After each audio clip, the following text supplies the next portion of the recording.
Hello everyone, thanks for tuning into today's first video doing part 3 of our summer 2017 analogues. For today's first video, we're looking at dry Aprils and what that could mean for the summer. Our good friend James Ackwill has been trawling through the archives of the 20 top driest Aprils on record and seeing what the summers were like that followed those Aprils. Got a huge amount of extensive research from James to show you. So we're going to split this up into two parts. This is part 1.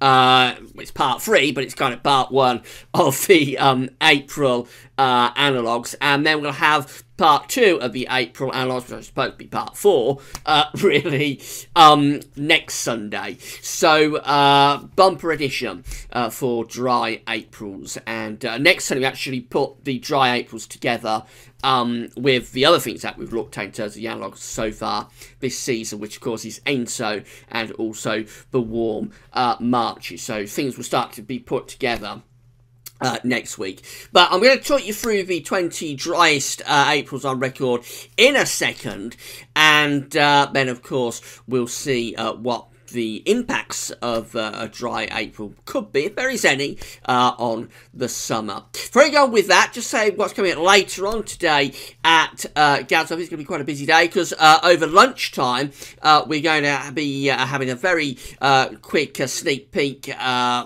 We do this a lot on Sundays now. We get together various things like solar activity. We also have a look at the Arctic Oscillation, North Atlantic Oscillation, and all of that kind of thing. Weather next week, 10 days too. So that'll be with you over lunchtime. This analogues update will be placed on the summer updates page later on. There'll be a written report that goes with it. If I've got time, I'll probably kick off the Glastonbury page at Gazovi's as well. We'll have a little written post about what could be coming up for the Glastonbury festival. So if you're interested in that, I know a lot of you follow me just for the Glastonbury updates. So if you are interested in Glastonbury, there'll be a little written report coming up later on today for that as well. Right, so let's get on with the analogues update then. Starting off with what happened in April. The reason we're looking at the 20 driest Aprils is because April 2017 was exceptionally dry. I'm not sure quite where it ranks within the top 20. It will certainly, I think, be in the top 10, probably in the top 5. Some places have had their driest April on record. I think only the far northwest of Scotland comes out a bit wetter than average this month. These are the climate averages from the UK Met Office, by the way. Most places, you see much of east and southern England into southeast Scotland. Also, interestingly, Northern Ireland coming out with less than 25 millimetres of rain. And some places are probably down into single digits in terms of their total monthly rainfall total. So it was an exceptionally dry April indeed. That's how the anomaly looks set against 81 to 2010 average. You see that Northern Scotland did indeed come out ever so slightly wetter than average, but the vast majority of the country comes out drier or significantly drier than average. Some parts of southeastern Scotland and central southern England coming out with 20% of their average rainfall.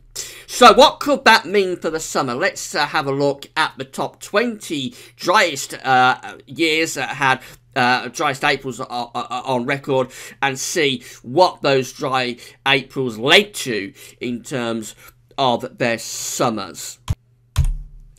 And we're going to go back to 1912 for our first very dry April and our first summer.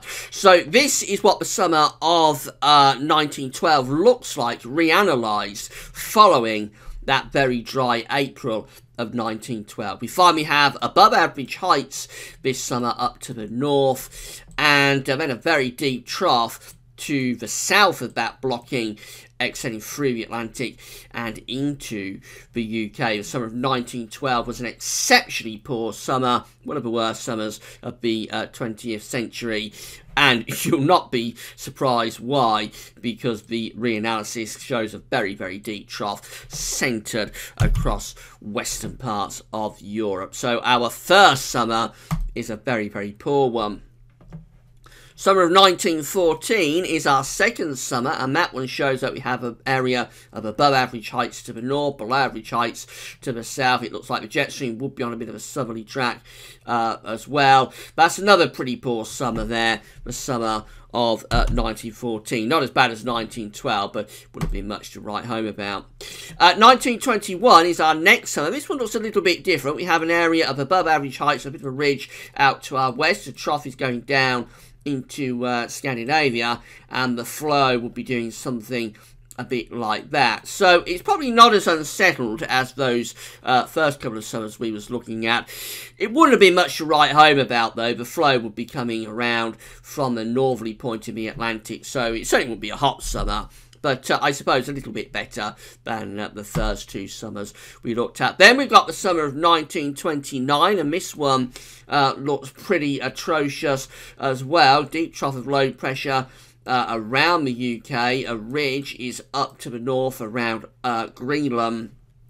And I think, again, the jet stream is on a pretty much of a southerly track, rather like that. So that looks another cool and very unsettled summer, the summer of 1929. 1936 is our next summer. This one doesn't look like much to write home about either. We've got trough of low pressure here across the west of Europe, extending through, better change of colour, I think, actually, extending through the west of Europe. We've got the ridge there out in the Atlantic. Got a bit of blocking up to the northeast, but I don't think that's doing all that much for us. I think overall we're a bit on the cold side of the jet stream there. Looks like quite an unsettled summer. Fairly cool, unsettled conditions, I would have thought, for the summer of 1936.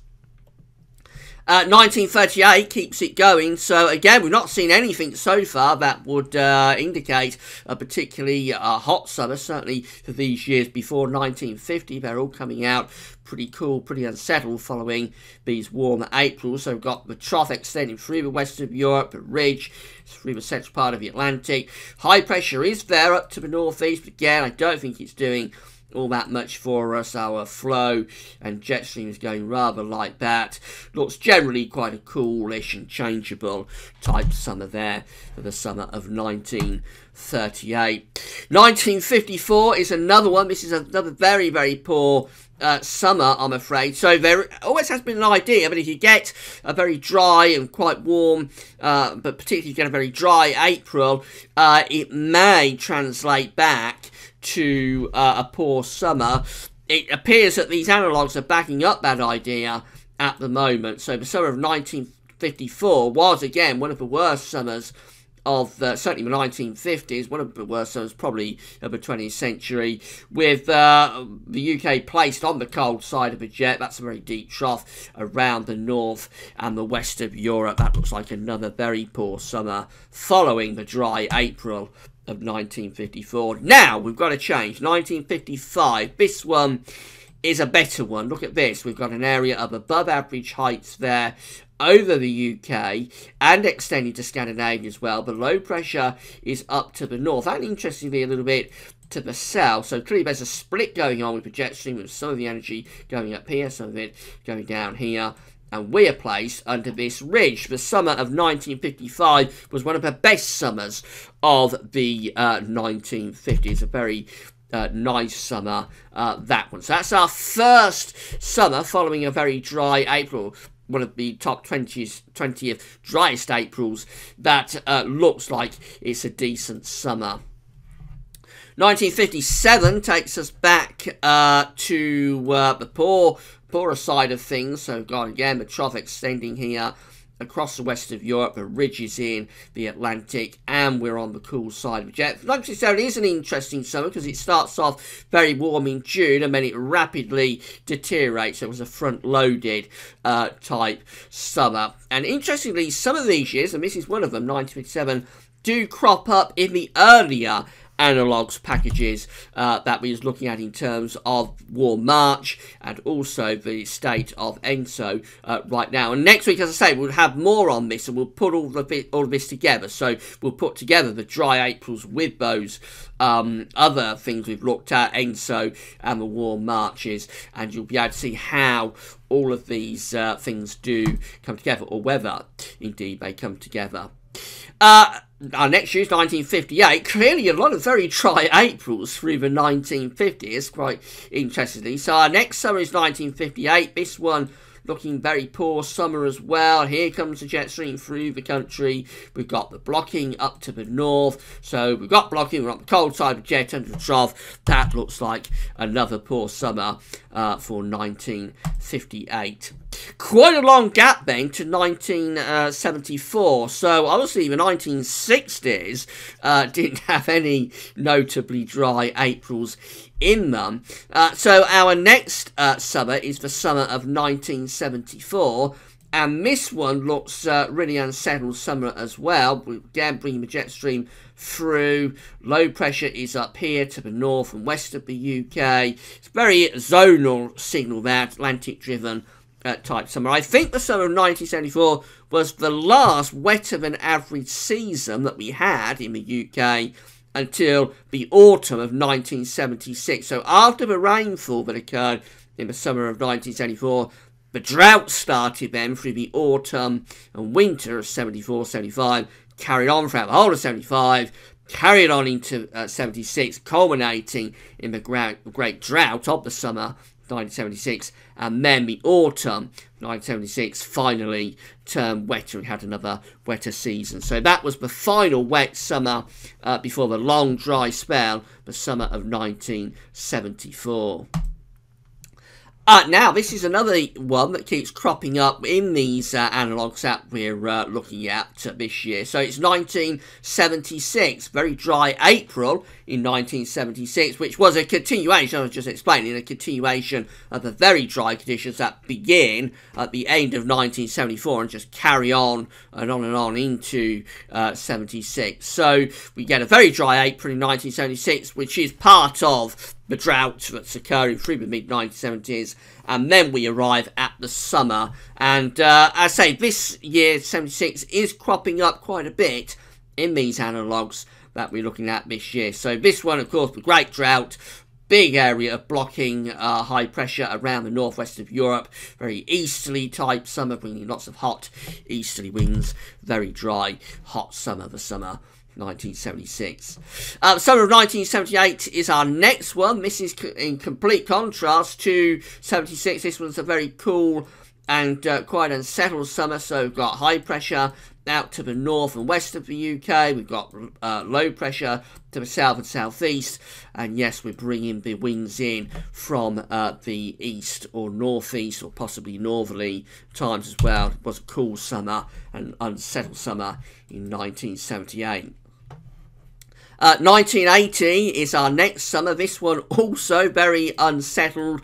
Low pressure through the UK, west of Europe, blocking up to the north there. That's another poor summer following a dry April in 1980.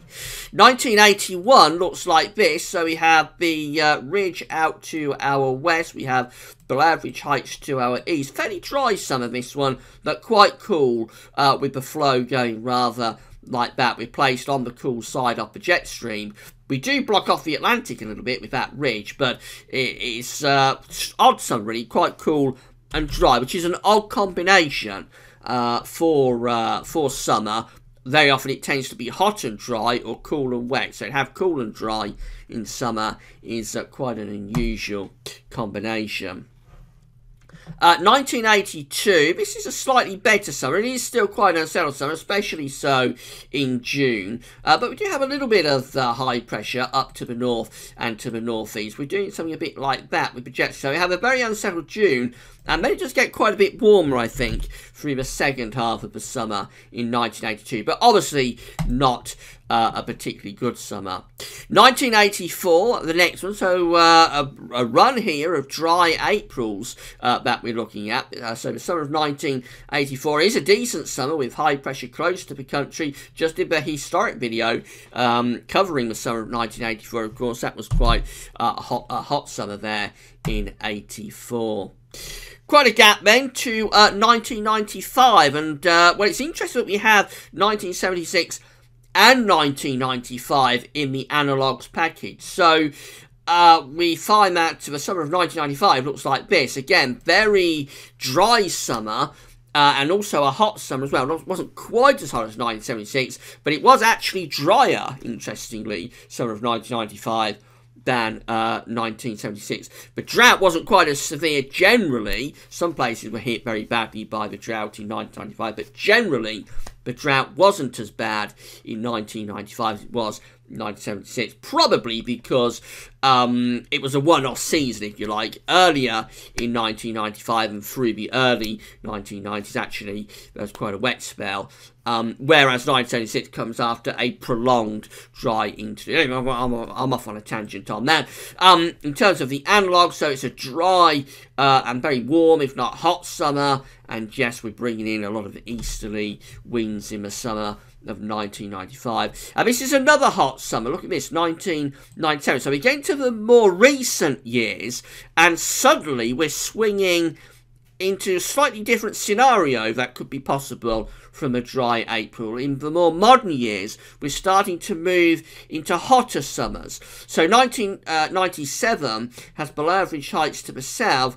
The above average heights are high pressure over Scandinavia, lots of easterly winds. So it starts off quite cool and wet through June 1997. Then it turns very hot by August, one of the hottest months on record in August 1997. Then 2007, after the very dry April of 2007, that takes us back to sort of the pre-1990s summers, which generally are quite mixed. So we find that for the summer of 2007, I should say, very, very unsettled summer, of course, one of the wettest summers ever recorded for the UK. Loads of blocking, a trough around the west of Europe. We're on the cold side of the jet. It was a truly phenomenally wet and dismal summer 2007. 2010 is quite different. So we find we have above average heights to our west, above average heights to our north, and above average heights to our east as well. Bit of a trough probably through the west of Europe. What's interesting about the summer of 2010 is it starts off very warm in June, and then it very quickly flips into a really cool wet pattern by August. So it's very much a front-loaded summer in 2010. By the time we got through to late summer, we turned very cool and wet. 2011 just looks very poor after the dry and record-breakingly hot April of 2011. The summer was poor. We had low pressure centred more or less around west of Europe, and we brought down pretty cool air from the northwest. It wasn't overly wet. You'd probably look at that and think it was a very wet summer. Actually, it wasn't all that wet in 2011, but it was very cool. And then our last year is 2015, and that one places below average heights again to our north and west, above average heights to our south, and again we're bringing the jet stream through like that. It was a pretty cool, poor summer in 2015. So if you start to combine all of these years, how do they come out? Well, we'll deal with the pre-1950s summers first of all, and this is how they look. Very poor summers generally following these dry Aprils before 1950. So we have high pressure tending to be blocking to the north. We have below average heights, low pressure tending to be to the south and to the west of Europe and over the UK. So we're placed on the cold side of the jet stream doing something like that. And they just look generally very poor summers there before, excuse me, before 1915. And then you have a look at the pre-1950 summers. So let's just make sure that I got this right. But I've got it as James sent it. So yeah, I think that's correct. So these are the post-1950s summers. And what we find with these, but again, it's a poor signal overall, blocking up to the north, below average heights to the south. And they generally look unsettled and quite cool summers there if we use the summers beyond 1950 up to the present day. We know that there are exceptions within there, however. There are or there is 1976, there is 1995, there is 1984. So Miges, or certainly 76 anyway, has been cropping up quite a bit within the analogues packages we've been looking at. So it's not totally out of the question that we might get a hotter summer. But overall, it looks like a dry April tends to be a signal for quite a cool summer. If you combine everything together, so the years before 1950, the years after 1950, all years combined, this is how the top 20 driest Aprils on record look with their summers. If you put them all together, it's a pretty poor signal, blocking up to the north, below average heights over the UK and to the west of Europe. We're on the cold side of the jet stream. Overall, it is a signal, a dry April, for a cool, unsettled and poor summer. But the caveat with that is that we have got those exceptions in there. And this has been something that's been playing out through the years we've been looking at with all of the analogues this season, interestingly. Overall, and we're going to talk about this a lot more next week, but overall, it looks like we're favouring quite a cool and unsettled summer with the analogues, but with the caveat that there is, albeit quite a low chance, but there is a chance that we might get a very hot and dry summer. So it looks like it might be a summer that's either going to be really poor or very hot and dry. And, of course, it'll be up to me in the end.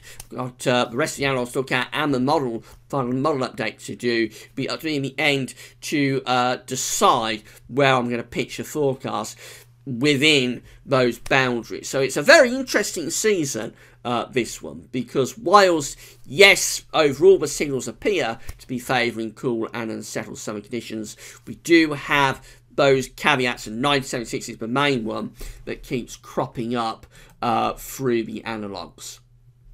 Right, I hope you found the video interesting. There'll be more next week when we're going to put these analogues, the dry April analogues, together with ENSO analogues, and also we'll be putting them together with the warm marches as well, and we're going to see what all of that means when it's all put together. That'll be next Sunday.